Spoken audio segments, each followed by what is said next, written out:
All right, I am back and I want to talk to you about something that I have been increasingly thinking about with young investors.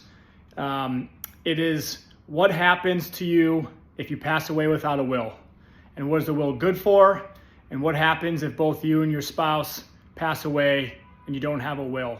So all things will, and let me start by saying, what is a will? It is basically the instructions for what happens with your assets after you pass away. Oftentimes it's used in conjunction with your spouse. Now, let's use an example. If you pass away and your wife is left or your husband is left to take care of all the pieces, well, they have to basically go to probate court with your will. You most likely name your spouse as the executor, and they have to clean up all the pieces. They have to convert things over. They have to get allowance from the probate court to touch your assets that are labeled in your name. Let's say you have a checking account that's just your name, or an investment account. All of that stuff cannot be touched unless the executor of the will goes to the probate court and they get permission to retitle the name. You have access to that. That could take 6 to 9 months. And if your will, your estate is heavily guarded with trusts, accounts, retirement accounts, properties, I mean, you're looking at possibly a 2-year situation.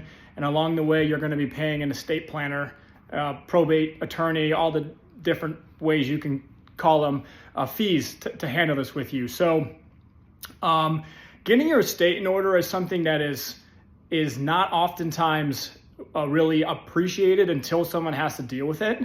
And then it becomes the biggest headache ever. All right. So I think I alluded to this in the beginning. What happens if you don't have a will? Well, how does the probate court know who's going to take care of things? Who is the executor of your estate? No one knows. It literally is just your estate laying out there for somebody to take care of. I mean, think about that. That somebody oftentimes going to be your parents if they're still alive, or it's going to be your children. Somebody is going to bring the attention of your estate passing to the probate court, and the probate court then says, oh, well, there's no executor. And then they're going to say, well, where are your assets going? And they have a predetermined ratio of like this waterfall of where the assets are going to go. The entire thing is a mess if you don't have it properly organized and structured from the beginning. And more importantly, if you and your spouse pass away at the same time, let's use an example of getting in a car accident. I mean, it gets very, very cumbersome and very hard to deal with for whoever's dealing with this. For larger estates, let's say you have a $50 million estate and you're in a second marriage. Let's use kids, or there's second kids from another marriage, or something with a complex estate. There are cases out there that say, well, the semi-truck hit the left side of the car first, killing the husband first, the wife second. I mean, we're talking about a fraction of a second difference.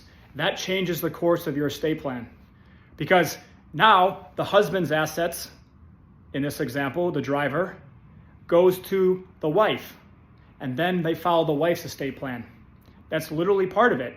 If the wife has another estate plan from the past that has not been updated for her new marriage, well, you have a huge issue, because the husband's assets go to the wife and the wife's assets disperse according to her will or her trust. That is the other case is, the husband could have all of their assets going to his children.